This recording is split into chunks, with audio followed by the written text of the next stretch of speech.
తెలుగు కళామ తల్లి ముద్దుబిడ్డ Hindupuram MLA Basavatarakam Indo American cancer hospital chairman Nandamuri Balakrishna Padma Bhushan award అందుకున్నారు.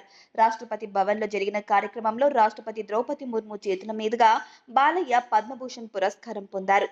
ప్రధానోత్సవ కార్యక్రమానికి బాలయ్య తెలుగుదనం ఉట్టిపడేలా పంచకట్టుతో హాజరయ్యారు. సినీ రంగానికి బాలకృష్ణ సేవలను గుర్తించి కేంద్రం పద్మభూషణ్ అవార్డుతో సత్కరించింది. తెలుగు జాతికి భాషకు ఎనలేని కీర్తి ప్రతిష్టలు తెచ్చిపెట్టిన దివంగత ముఖ్యమంత్రి, విశ్వవిఖ్యాత నటుడు నందమూరి తారక రామారావు వారసుడిగా సినీ రంగంలోకి అడుగుపెట్టారు బాలకృష్ణ. తన సుదీర్ఘ కెరీర్లో 100కు పైగా చిత్రాలలో నటించారు. ఇప్పటికీ యువ కథానాయకులకు దీటుగా వరుస సినిమాల్లో నటిస్తూ తన క్రమశిక్షణను, కళామ తల్లి పట్ల ఉన్న అంకిత భావాన్ని చాటారు. మాస్ యాక్షన్ చిత్రాలతో పాటు పౌరాణిక, చారిత్రక, సాంఘిక పాత్రల్లో కూడా తనదైన నటనతో మెప్పించి ప్రేక్షకుల మన్ననలను పొందుతున్నారు బాలయ్య. గతంలో కూడా అనేక ఫిలింఫేర్, నంది అవార్డులతో సహా పలు పురస్కారాలు అందుకున్నారు బాలకృష్ణ. ఇవాళ పద్మభూషణ్ అవార్డు అందుకున్న తరుణంలో బాలయ్యకు ప్రశంసలు కురిపిస్తున్నారు.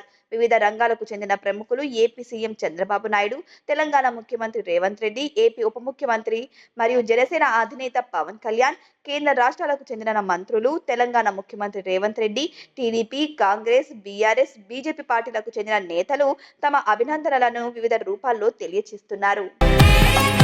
ఈ అక్షయ తృతీయకు నా హృదయపూర్వక ఆఫర్. మీ లలిత వారి ఇప్పటికే ఉన్న తక్కువ తరుగులో 1 కాదు ఇంకా 2%, 3% తక్కువ. వజ్రాభరణాలు క్యారెట్కు 6,000 తక్కువ.